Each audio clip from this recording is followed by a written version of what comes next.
A single sentence changed everything that night, but the truth behind it took us through doubt, distance, and a love we didn't even realize we were building until it was almost too late. I still remember the moment she stood in front of me, holding the edge of that soft blue dress, her eyes searching mine with a mix of confidence and vulnerability. "How do I look in this?" she asked. I didn't mean to say it out loud, but the words slipped out before I could stop them. "You are distracting me too much." She froze for a second, then laughed, but it wasn't just laughter. There was something deeper in her expression, something that lingered long after the moment passed. Her name was Ariba, my best friend's cousin, someone I had known for years but never really seen. Not like this. Not until that evening when everything about her felt different. She had come to stay for a few weeks, and at first, it was the usual, casual conversations, shared meals, small jokes. But slowly, things started to shift. We began spending more time together, first by coincidence, then by choice. Late-night talks turned into a routine. She would sit on the balcony, wrapped in a shawl, talking about her dreams, how she wanted to start her own clothing brand, how she believed people should feel confident in their own skin. I listened, sometimes responding, sometimes just watching the way her eyes lit up when she spoke. But I kept my distance. Not physically, we were always close, but emotionally.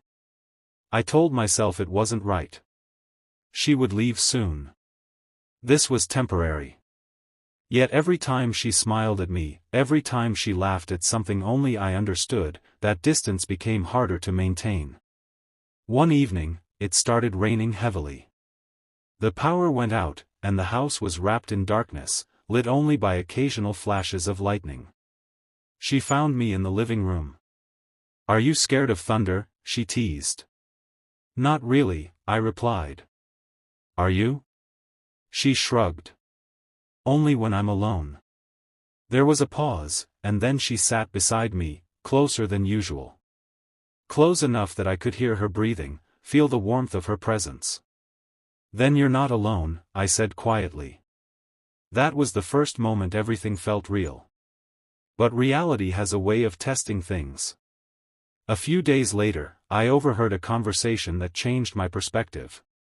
She was on the phone, her voice softer than I had ever heard it. "Yes. I'll be back soon. Don't worry, I miss you too." My heart sank. I didn't ask who it was. I didn't want to know. Instead, I started pulling away. Conversations became shorter. I avoided those late-night talks. I convinced myself that whatever I was feeling didn't matter. She noticed. "You've been acting strange," she said one afternoon, her brows slightly furrowed. "I'm just busy," I replied, not meeting her eyes. "That's not true," she insisted. "You're avoiding me." "I think you're overthinking," I said, my tone colder than I intended. The hurt in her eyes was immediate. "Maybe I am," she whispered. And just like that, the distance I had tried to maintain became real. Days passed in silence between us. The laughter was gone. The connection felt broken. I told myself it was for the best. Until the night before she was supposed to leave. She knocked on my door.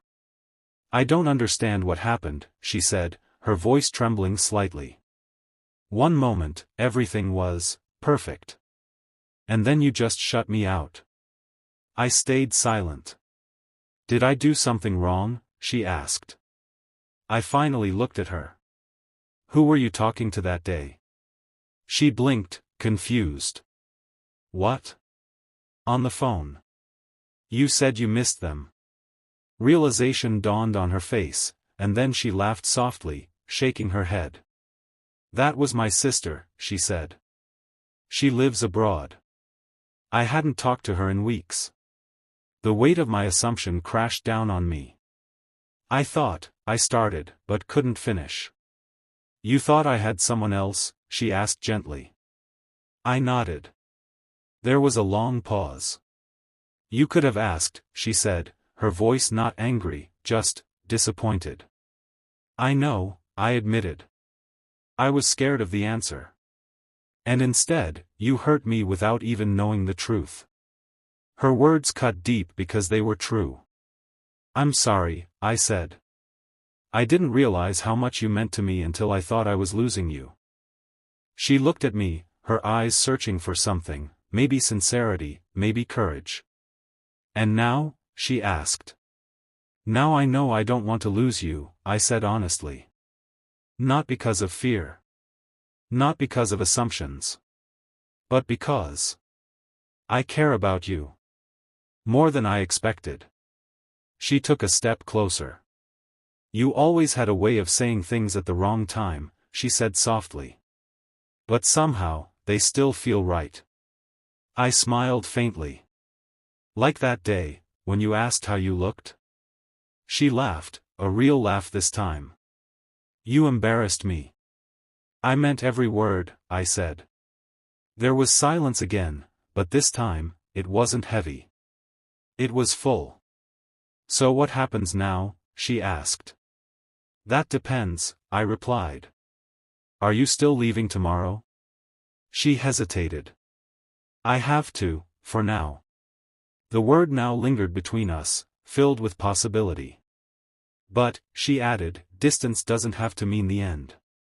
I nodded. Then it won't. For the first time, I didn't feel afraid of what was ahead. Because love, I realized, isn't about perfect timing or flawless communication. It's about choosing each other, even after misunderstandings, even after mistakes. As she turned to leave, she paused at the door and looked back at me. By the way, she said with a playful smile, I still have that blue dress. I grinned. Good. Because I'm still distracted. And this time, neither of us laughed it off, because we both knew it was just the beginning of something real. Sometimes, the words we say without thinking reveal the truths we're too afraid to admit. And sometimes, love doesn't start with a perfect plan, it starts with a moment, a mistake, and the courage to make things right before it's too late.